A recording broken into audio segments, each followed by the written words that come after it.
And hello everybody, welcome back to today's live stream, guys. Rangers do get a 2-2 draw in Lisbon against Benfica, and we're well within this tie, guys.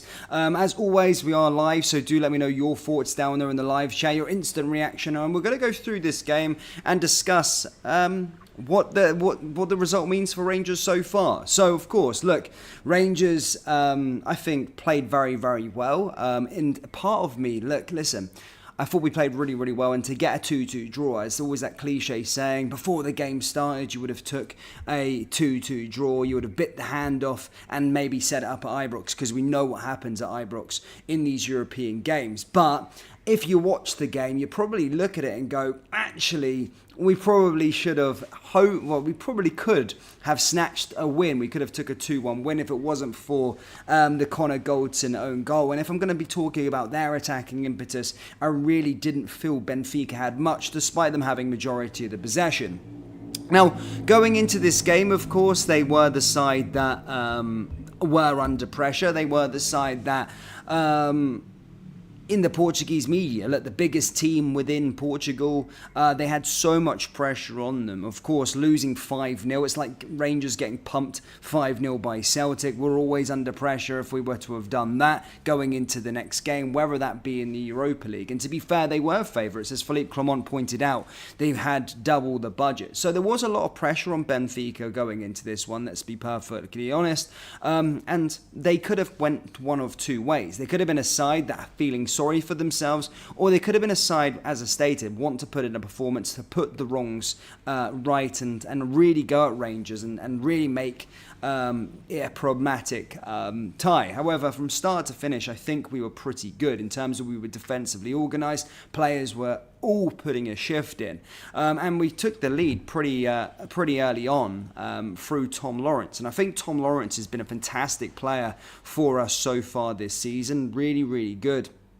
And comes up with a goal on the 7th minute. And I'm thinking, yes, Rangers Thursdays are back and getting another goal, which was absolutely beautiful to see. We then, of course, concede a penalty. Again, I didn't feel, despite Benfica having majority of the possession going after the goal, I felt that Benfica still wouldn't score that much. I didn't feel it. I didn't see it was going to happen from open play, genuinely. I felt that we were kind of not in control in possession base, but I don't think we were threatened that much from Benfica. And of course, Butland was making that fantastic save, and you're allowed a great goalkeeper. But I just felt it may have been one of those nights where Benfica wouldn't be able to score from open play. And look, VAR is what it is. I think John Suter is extremely unlucky, and I think Ali McCoy said in the box at half time, stated that wouldn't have been given in England, and I don't think that would have been given in England either. So I do think John Suter and Rangers are very, very unlucky that penalty is actually awarded. And then, of course, Angel Di Maria steps up and takes it. You can't really ask much from Jack Butland to go on and save it. It was a good penalty taken there from Angel Di Maria. But going into half-time, we go up the other end and get another goal. And this time it was from Sterling. A fantastic bit of play there from Fabio Silva once again. And I thought he was absolutely fantastic on his return to Portugal.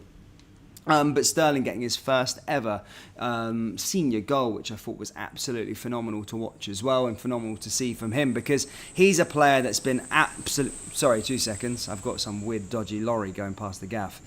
Sorry. So yeah, he's a player that's really came in and played a decent role so far. He's been that utility man, and yeah, now he's starting to show that he's probably more prolific than our strikers. And then of course, going into the halftime break, I'm sitting there going, yeah, 2-1 up. That's absolutely fantastic. But even at halftime, I was watching with a friend. I was like, would you take a 2-2 draw still? And he was like, yeah. So we'd still take a draw despite we were in the ascendancy and despite us being a goal up. But the way we went down, obviously we were fairly in control within the second half. Again, we didn't, despite Benfica having all of the ball and all of the possession, I didn't really feel them scoring. I just didn't feel like they would find a way to score. And come on, Connor Goldson, my goodness me, scores his second own goal at the Estadio de Luz. And it was pretty bad. And we were our own worst enemy, to be fair, with regards to that. Connor Goldson cost us the advantage. a breakdown in communication there. That was Jack Butland's ball. If Jack Butland had, I can't hear what was going on there, but if Butland said keepers or something like that, I don't know why Goldson's going for that, because there was no danger with that ball going into the box, and obviously Goldson scores his second own goal, 2-2 against Benfica at the Estadio de Luz. So that was the only way I felt Benfica scoring, penalty and our own mistake. And then throughout the whole game, I just had a gut feeling that, yes, we probably wouldn't score a winner, but I didn't feel like we would concede another goal unless it was down to our own doing and our own downfall. I did feel in the midfield, John Lundstrom gave the ball away quite a lot. I almost felt that sometimes he was playing for Benfica at times, and if you probably watch it back, I know it probably sounds harsh that everybody's put in a decent performance, but for just watching on, I just felt John Lundstrom just kept on giving the ball away, which was fairly frustrating at times throughout the second half especially. But again, look, I'm proud as punch, and I'm being a bit critical there, especially with the own goal. Of course I am, because a 2-1 victory would have been better, but look, honestly, a 2-2 draw, set it up at Ibrox, is a positive result for Rangers. And as I said, it's all to play for next week. And we all know what Ibrox is like on a European night, especially on a Thursday night. So yeah, I'm really looking forward to it. And I do believe, genuinely, I think Rangers can get themselves into the quarter-final. And for those of you that were saying that Europe is a hindrance, by the way, not to say that anyone on this live stream were, but the Rangers fans saying that Europe was a hindrance, I hope you enjoyed that game tonight and realised why Europe is the most entertaining. But let's go through some of the live chat, guys. There's quite a lot of people tuned in. So if you haven't already, hit the old like button, hit the subscribe button. If you're watching on a replay, do the same. And as stated, we'll just try and discuss a little bit there. Big thing is no injuries. Again there, Finley, that's a good shout, to be fair. Butland was amazing, says Sandra. Everyone talking about Butland. Goldson should be scoring at the other end, says James, and people talking about Goldson should have been sold after he cost us the European final. He's a liability. Well, there is a question for Connor Goldson. Again, so he is our best defender, there's no doubt about it, but he does have mistakes creep into his game. It's potentially something we could look at in the summer. We've never really looked beyond Connor Goldson. I'm not going to say sell him because he's great, but is there a world in which we do try and find a better defender than Connor Goldson? Where are you, Dan? Santa's porch. Something like that, mate. Something like that. Wolf Einstein says, take a bow, mate. Your lads were top class. It's all to play for back at Castle Grayskull, says Wolf Einstein. Can we bring back the away goal rule? I was saying that, but I would rather not the away goal, man, because we always used to get stung by it. It's annoying. Connor Goldson, the GOAT, mate. Yeah, bad. Butland call-ups bound to happen. Hopefully, man. Hopefully. Enjoyed myself tonight in Greece. All about the Rangers, says Ferrari. 20 years and 3 finals. We are on our way. Yilmaz on top form. Yeah, sorry, I didn't even mention Yilmaz. I thought he was absolutely fantastic again tonight. And it was that question in January, troops, that we were going to be letting him go. And a lot of fans, including myself, probably didn't bat an eyelid at it. We were kind of like, okay, he's done okay. But we could probably get someone better. But I think, honestly, keeping Yilmaz is a needs must going into summer. I think since January, since that game against Kilmarnock, I genuinely do believe he's been one of our better players, and certainly keeping Barisic out of the team. Why don't I commentate on the games anymore? Because basically, man, I'm in Indonesia at the moment, and sometimes I'm obviously watching at 6 a.m. right now, so the game's finished.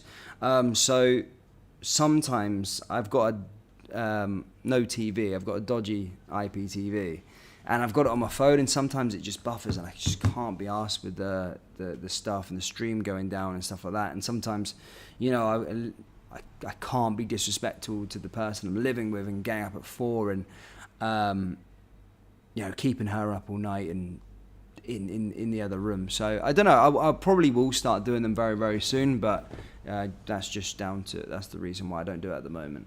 Ridvan, my man of the match, I thought he was fantastic. Do you think Di Maria should have been sent off? I may have missed it. I mean, I seen the yellow card, of course. I didn't see the questionable second yellow, unfortunately. 20 years, hold on here. I said 12, you're entire... Oh, Jesus. Celtic fans tuning in, man. You're missing Europe for European football. It's not like that, is it? Did I go for that nap? Yeah, I went for a nap, man. Yeah. I went for a nap. Was absolutely knackered. And I will be going to sleep in a minute. But I'm just buzzing, troops. Absolutely buzzing with that. And we need, also saying that, by the way, that will galvanise the team as well going into the Scottish Cup, because we lost against Motherwell. So there has been a response there. To get a decent result at the Estadio de Luz is good. I almost forgot about the result against Motherwell, to be fair. But that's a positive result, troops. And as I said, we all know what happens at Ibrox. We write our own story, as Big Brendan said this week. We write our own story in European football, guys. And at Ibrox, I fancy us against absolutely anyone. Genuinely, I do.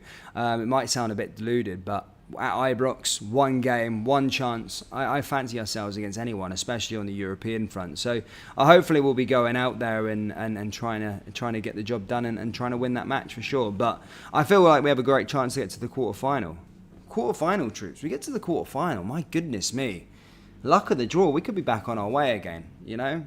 But let's take it a game at a time. We're against Hibs, but certainly a good result tonight. And I'm going to get to my bed, guys. Hit the like button, hit the subscribe button, and let me know your thoughts down there in the comment section below with regards to that game. What did you think of it? What did you think of Connor Goldson's own goal? What did you think of the penalty that was given away? What did you think of Lawrence's goal? And another player, I keep forgetting, sorry, he got taken off. Diamande, I thought he was absolutely fantastic as well. So I thought everyone played well. I'm happy. Apart from Goldson's own goal, but that's what it is. But thanks, guys. I'll see you all next time.